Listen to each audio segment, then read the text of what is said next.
മുഅ്മിനീങ്ങളെ, നമ്മുടെ ഖുതുബ ഇന്ന് സംസാരിച്ച വിഷയം അയൽവാസികളുമായി ഏത് രൂപത്തിലാണ് നിങ്ങളുടെ പെരുമാറ്റവും സ്വഭാവവും, നിങ്ങൾ ഏത് രൂപത്തിലാണ് വർത്തിക്കേണ്ടത് എന്ന വിഷയത്തിന്റെ ഗൗരവമാണ് നമ്മുടെ ഖുതുബ നമ്മോട് പറഞ്ഞത്. ഉമ്മ കുറിച്ച് പറഞ്ഞു, അതുപോലെ കുടുംബജീവിതത്തെ കുറിച്ച് പറഞ്ഞു, ഭാര്യ ഭർത്താക്കളുടെ ഇടയിലുള്ള ബന്ധത്തെ കുറിച്ച് പറഞ്ഞു, അതുപോലെ നമ്മുടെ ഈമാൻ നാം അറിയാതെ നഷ്ടപ്പെട്ടു പോകാൻ കാരണമാകുന്ന ഒരു പ്രവർത്തനമാണ് അയൽവാസിയെ വേദനിപ്പിക്കുക, അയൽവാസിയെ ചൊടിപ്പിക്കുക, അയൽവാസിയുമായി ഇണങ്ങുക.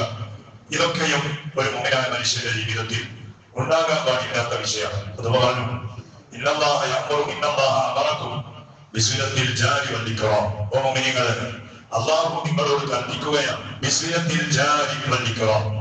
നിങ്ങളുടെ അയൽവക്ക ബന്ധം അത് നിങ്ങൾ ഉറപ്പിക്കണം, അയൽവാസികളെ നിങ്ങൾ ബഹുമാനിക്കണം.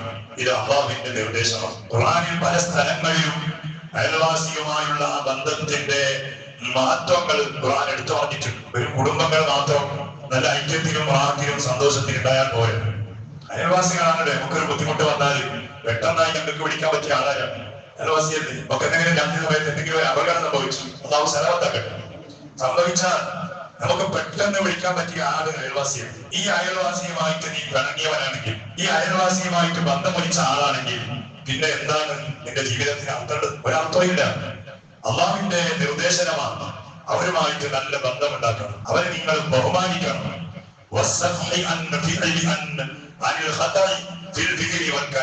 കൂടെ അടുത്തടുത്ത് വീടാകുമ്പോ ചില പ്രശ്നങ്ങൾ വരും.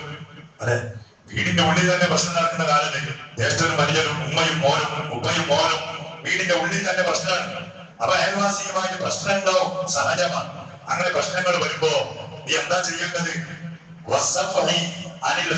അബദ്ധങ്ങൾ വന്നുപോയാൽ ചിലപ്പോ എന്തെങ്കിലും പ്രവർത്തനത്തിൽ അല്ലെങ്കിൽ ഒരു അയൽവാസിയുടെ വാക്കിൽ എന്തെങ്കിലും ഒരു പെരുമാറ്റം വന്നുപോയാൽ നീ ചെയ്യേണ്ടത് അതിനെ പൊരുത്തപ്പെട്ട് കൊടുക്കാൻ, മാപ്പ് ചെയ്ത് കൊടുക്കാനാണ്.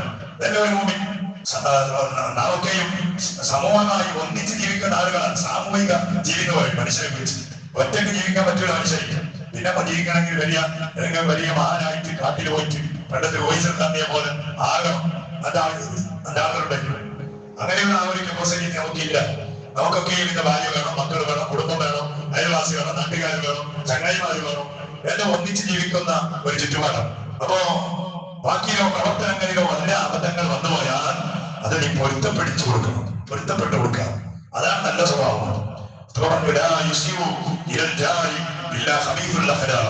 സ്വഭാവം മോശപ്പെട്ടവനല്ലാതെ അയൽവാസിയെ ബുദ്ധിമുട്ടാക്കൂല.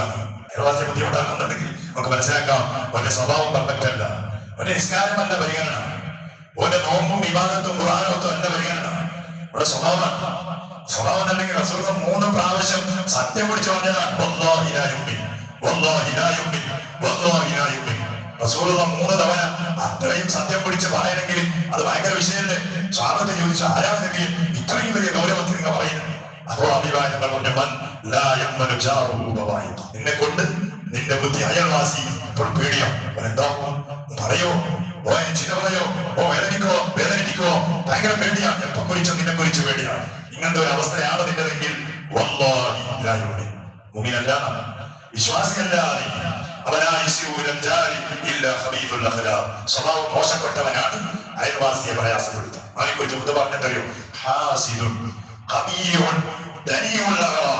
അവൻ ചല്യനാണ്, അയൽവാസിയെ പ്രയാസപ്പെടുത്തുന്നു. ചല്യനാണ് അവൻ. കവിയവൻ, അവൻ കൽബ് മോശപ്പെട്ടവനാണ്. ധനിയുള്ളാണ് അവൻ. എന്താ മലയാളത്തിൽ പറയാൻ ആരുമൊക്കെയുള്ള വാക്കാൻ? ധനിയുള്ളാണ്, വളരെ നീചനാണ് അവൻ, വളരെ നീചനാണ്. സുബ്ഹാനല്ലാഹ്. ഈ ഒരു പദവി നിങ്ങൾ ഏറ്റെടുക്കണം. ഇതൊരു സർട്ടിഫിക്കറ്റ് ഉണ്ട്, പേപ്പറില്ലെങ്കിൽ ഇതൊരു സർട്ടിഫിക്കറ്റ് ആണ്. അന്ന് തന്നെ സർട്ടിഫിക്കറ്റ്. അതാ അയൽവാസിയെ പ്രയാസപ്പെടുത്തുന്നവർക്ക് ഹാസിന്, കബീർ, ധനിയുള്ളാണ്, ഇതൊക്കെ ഡിഗ്രികളാണ്. ഇത് വാങ്ങുന്ന ആളുകളാണ് കൂടുതൽ മുഅ്മിനീങ്ങൾ. ചെറിയ ചെറിയ പ്രശ്നങ്ങൾക്ക് വേണ്ടിയിട്ട് കുടുംബത്തിനെ ഒളിച്ചൊടിക്കുന്ന ആളുകൾ, കുടുംബത്തെ അയൽവാസികളെ വേദനിപ്പിക്കുന്ന ആളുകൾ. എത്രയോ സൗകര്യങ്ങളുണ്ടാവും, എന്തെല്ലാം സൗകര്യങ്ങളുണ്ടാവും. പക്ഷേ ചെറിയ ഒരു പ്രശ്നത്തിന് വേണ്ടി അയൽവാസിയുമായിട്ട് പറഞ്ഞ ആളുകളാണ് ഞങ്ങൾ. കഴിഞ്ഞ ഒരു വക്കീൽ അയൽവാസി എന്ന് പറഞ്ഞാൽ നമ്മുടെ മഹാനായ ഇമാം ഗസാലി തങ്ങൾ പറഞ്ഞത് നമ്മുടെ വീടിന്റെ പരിസരങ്ങളിലൂടെ 120 വീടുകൾ നമ്മുടെ അയൽവാസികളാണ്. നമ്മുടെ വീടിന്റെ വലഭാഗത്തുള്ള 40, ഇടഭാഗത്ത് 40, മുൻഭാഗത്ത് 40, പിൻഭാഗത്ത് നമ്മുടെ വീടിന്റെ റൊട്ടേഷൻ ആയിട്ടുള്ള 120 വീടുകൾ അയൽവാസികളാണ്.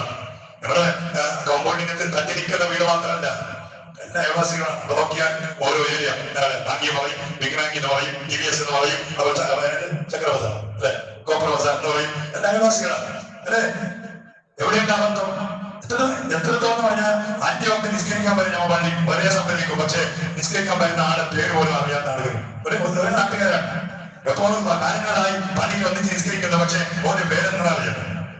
അതാണ് ബന്ധം. ബന്ധം എന്ന് പറഞ്ഞാൽ അങ്ങോട്ടും ഇങ്ങോട്ടും അല്ലേ സംസാരിക്കുക, ധരിക്കുക, അല്ലെ പരിചയപ്പെടാം.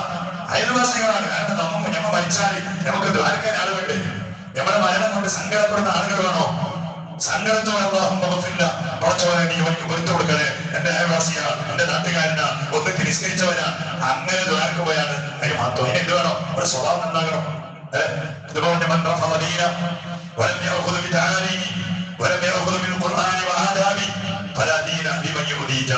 പരിശുദ്ധമായ ഖുർആൻ പറഞ്ഞതുപോലെ അനുസരിക്കാത്തവൻ, നീ പറഞ്ഞതുപോലെ അനുസരിക്കാത്തവൻ അവൻ എന്ത് ദീനാണ്? ദീനില്ല. അയൽവാസിയെ പ്രയാസപ്പെടുത്തുന്നവർക്ക് ദീനില്ല, ദീനില്ലാത്ത മനുഷ്യനാണ്. പറഞ്ഞു എത്ര ആളുകളറിയോ കാണുമ്പോ നല്ല ചിരിയാണ്, അയൽവാസികൾ കാണുമ്പോ നല്ല ചിരിയാണ്. എന്നിട്ടോ പറഞ്ഞു മുഖത്തിരിയുള്ള ഉള്ളിൽ ഭയങ്കര വിഷമാണ്. പത്ത് ചിരിക്കുന്നത് പിന്നെ ഉള്ളിൽ എപ്പോ അറിയുന്നവരെ പോലെ എപ്പോ അതാക്കാതെ ഓരോ സന്തോഷം എപ്പോ പോലെ ഓന്റെ മോനെ വെള്ളത്തിൽ ഉഷാറായി ഭയങ്കര ഉഷാറായി വരവെട്ടി ഓന്റെ മൂല വീടിന്റെ മുറ്റത്ത് കാണിച്ച് വണ്ടിയുണ്ട്. ഓരോ ഞാനോ എന്റെ ജോലി തന്നെ ഇല്ല, വീടിന്റെ കറണ്ട് വീട് കെട്ടാൻ ഭയങ്കര പ്രശ്നമാണ്. ഞാൻ ചെയ്യേണ്ടത് എന്താ?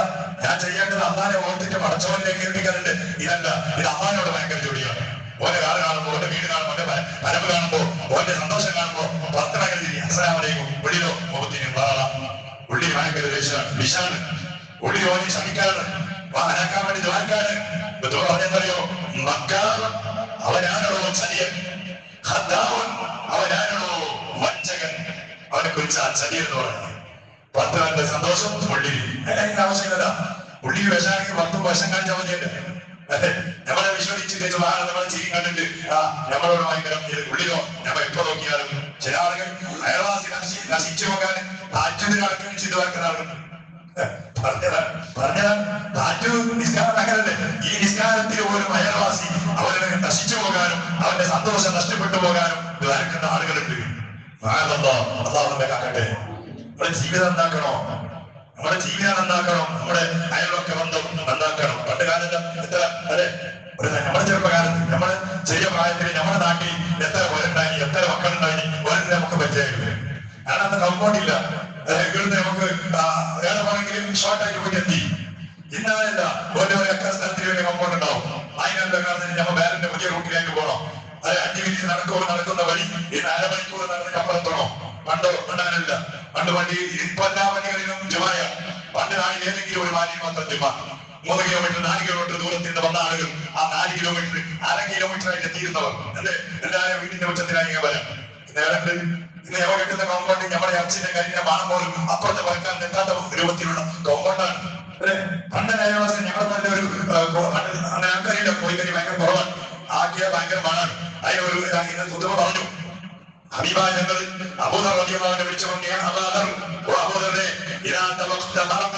നിന്റെ വീട്ടിൽ നീ ഒരു കരി ഉണ്ടാക്കുകയാണ്, ഇറച്ചിക്കറിയോ അല്ലെങ്കിൽ കപ്പയോ അല്ലെങ്കിൽ മറ്റുള്ള കരി ഉണ്ടാക്കിയാൽ അതിൽ ഒഴിക്കുന്ന വെള്ളം നീ കുറച്ച് കൂട്ടിയാൽ മതി. ഇന്ന് കുറച്ച് കുറക്കലാണ്, ചട്ടി ചെറിയ ചട്ടി എനിക്ക് ഗസ്റ്റിയാക്കണേ, വെള്ളത്തിന്റെ ചാറിന്റെ പോയി ഗസ്റ്റിയാക്കണേ. എന്റെ കാണോ നമുക്ക് മാത്രം അല്ലെ. പണ്ടത്തെ വലിയ വലിയ ചട്ടിയാണ്, പണ്ടിന്റെ ചട്ടിയാണ് പണ്ടത്തെ ഉമ്മമാരുള്ളത്. എന്നിട്ടോ അടുത്ത് പറയില്ല. ഇപ്പൊ കുറച്ചു കാലം മുമ്പ് ഈ നാട്ടിൽ എത്ര പറയുന്നത് ഇപ്പൊ നാട്ടടുത്ത് പറയുന്നു. പണ്ടത്തെ പറയാൻ ഒരു ഹെക്ടർ സ്ഥലം കഴിഞ്ഞിട്ട് ഒരു പറയാം. പക്ഷെ ആ ഹെക്ടർ കഴിഞ്ഞിട്ട് പിന്നെ മണം വരും. ഈ കോഴിന്റെ ഇറച്ചിന്റെ മണം വരും. വന്നാൽ ഞമ്മ മാത്രം കഴിക്കാറില്ല, ഞമ്മ കഴിക്കുന്നതിന് മുമ്പ് നമുക്കറിയാം നമ്മുടെ ഉമ്മമാർ ചെയ്തത്. നമ്മുടെ ചെറിയ കാലത്ത് ഞമ്മക്ക് തരുന്നതിന് മുമ്പ് കുറച്ച് കിഞ്ഞാത്തിരി കുറച്ച് കരി തന്ന് ആടെ കൊടുക്ക്, അവകാരുടെ കൊടുക്ക്, മുഹമ്മദിന്റെ ആടെ കൊടുക്ക്. അല്ലെ കൊടുക്കുമ്പോ നമുക്ക് വേണ്ടി നമുക്ക് കിട്ടുകയും വേണം. ഞമ്മളെ നോക്കൂല ഉമ്മമാർ, ഞമ്മളെ മക്കൾക്ക് ഉണ്ടോ ഇല്ലല്ല ആദ്യമായിട്ട് കൊടുക്കുക. അതാണ് തർക്കത്ത്. ഇന്നാരുണ്ട് ഒരു നാട്ടിൽ കല്യാണം ഉണ്ടായാലും പോലും വിളിക്കാത്ത ആളുകളാണ്, പരിചയമുള്ള ആളുകളെ മാത്രം വിളിക്കും. നമ്മുടെ ഈ നാട്ടിൽ എത്ര വന്നാലാണ് നമ്മുടെ ആരും വിളിക്കലേ എത്രയുണ്ട്. അത് വിളിക്കലെങ്കിൽ മാലിന്റെ ഉസ്താദ് തന്നെ അവിടെ ഉണ്ടാ അങ്ങനെ ചർച്ചയുണ്ട്. അതിന്റെ പുസ്തകം വിളിക്കുന്നവരെ അതിന് വേണ്ടി മാത്രം ഈ ഒരു ഫോമിന് വേണ്ടിയിട്ട് അന്നത്തെ ഫോം നമ്മൾ നേരിടുന്നുണ്ട്. ഞങ്ങളത് വിളിക്കുന്നു. എത്ര കല്യാണമാണ് നമ്മുടെ നാട്ടിൽ? എത്ര ഇല്ല ഇല്ല വിളിക്കും. ഞങ്ങൾ മനസ്സിലാക്കി നമുക്ക് പരിചയമുള്ള ആളെ മാത്രം വിളിക്കാം.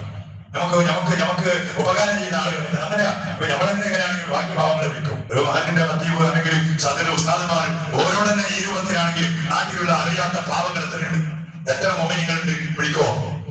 ആ ഒരു രൂപത്തിലുള്ള അവസ്ഥയായി. പണ്ട് കഴിക്കാനില്ലെങ്കിലും ആളുകളെ വിളിക്കും. അടുത്ത ഞാൻ ഒരു കല്യാണത്തിന്റെ കത്ത് സ്വാതന്ത്ര്യത്തിന് മുമ്പുള്ള ഒരു കല്യാണത്തിന്റെ കത്ത് വായിച്ചു. അതെ, അവനെ വിളിക്കണം. എല്ലാവരും വരണം. എന്നിട്ട് അതിന്റെ അവസാനം ലാസ്റ്റ് സൂചന വരുന്ന സമയത്ത് എല്ലാവരും ഓരോ കിലോ അരി കൊണ്ടുവരണം.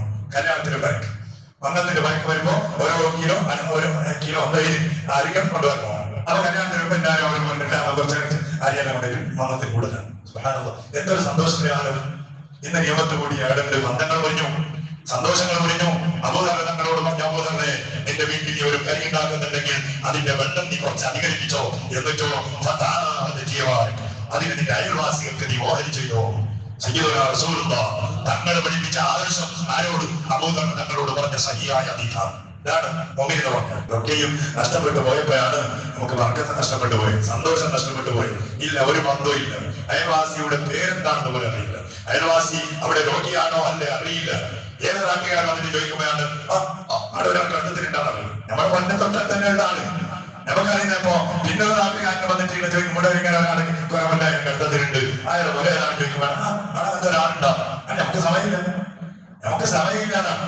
ബുദ്ധിമുട്ടാക്കുന്ന എത്ര ആളുകളുണ്ട് നമ്മുടെ നാട്ടിൽ, എത്ര ആളുകൾ അയൽവാസിയുടെ കാര്യത്തിന് വേണ്ടിയിട്ട് പോലീസിൽ സ്റ്റേഷനിൽ കയറും, കേസ് കൊടുക്കുന്ന ആളുകൾ, കോടതി കയറുന്ന ആളുകൾ എത്രയുണ്ട്.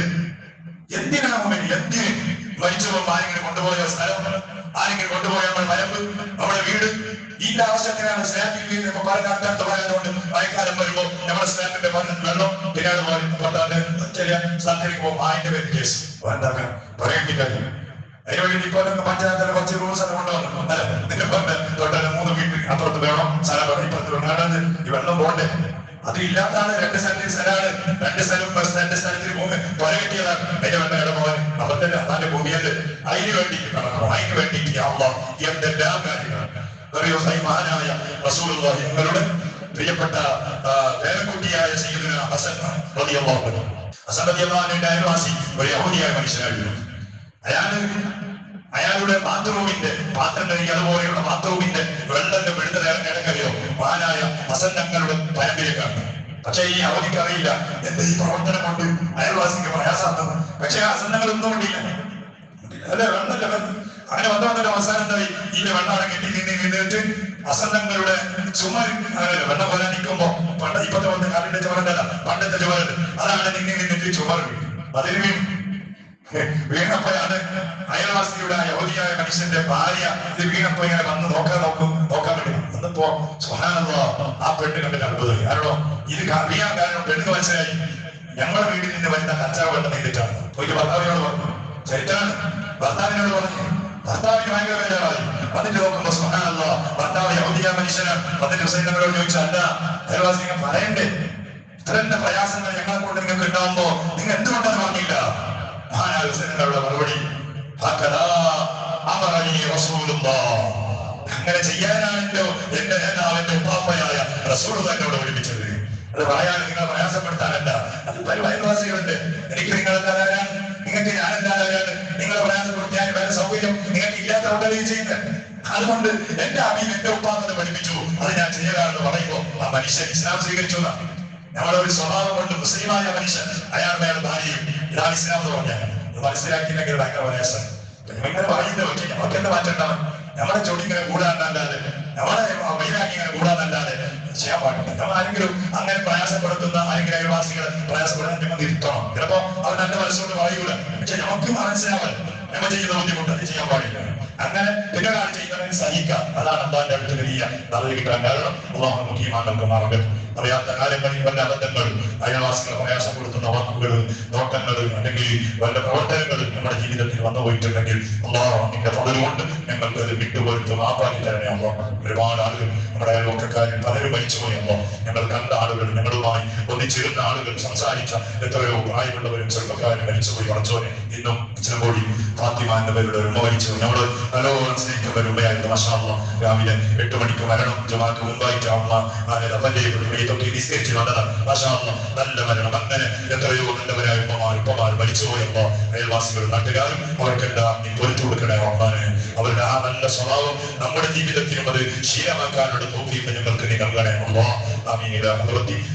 മുസ്തഫ മുഹമ്മദ്